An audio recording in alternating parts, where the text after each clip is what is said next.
Hello friends, তোমাদের সবাইকে good morning. তো আজকে টিফিনে কি করেছি সেটা তোমাদেরকে দেখাচ্ছি।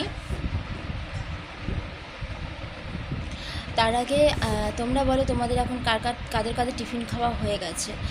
আর এখন বাজে 9:20।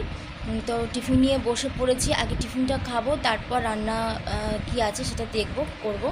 তো চলো আগে টিফিনটা খাই। আর কি টিফিনটা বানিয়েছি সেটা তোমাদেরকে একবার দেখিয়ে দিই। এই দেখো, ভাতটা ভেজেছি, আলু আছে, পেঁয়াজ আছে, কাঁচা লঙ্কা আছে, ডিম আছে, এই দিয়ে ভাতটাকে ভেজেছি। তো এটাই আজকে টিফিনে খাবো, ঠিক আছে?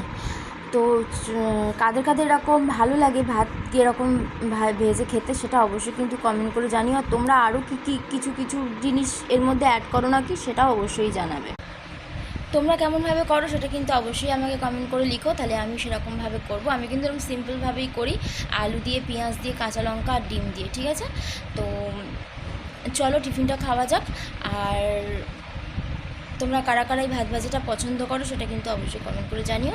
তো চলো খাওয়াটা কমপ্লিট করে নিই, তারপরে দেখা যাক কী রান্না বান্না হবে। তো চলো, টাটা।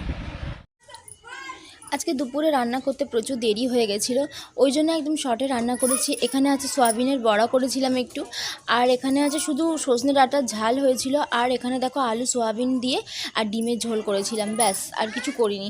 কেন বলো তো, এত দেরি হয়ে গেছে না রান্না করতে, তো ওই জন্য একদম শর্টে রান্নাটা করেছি।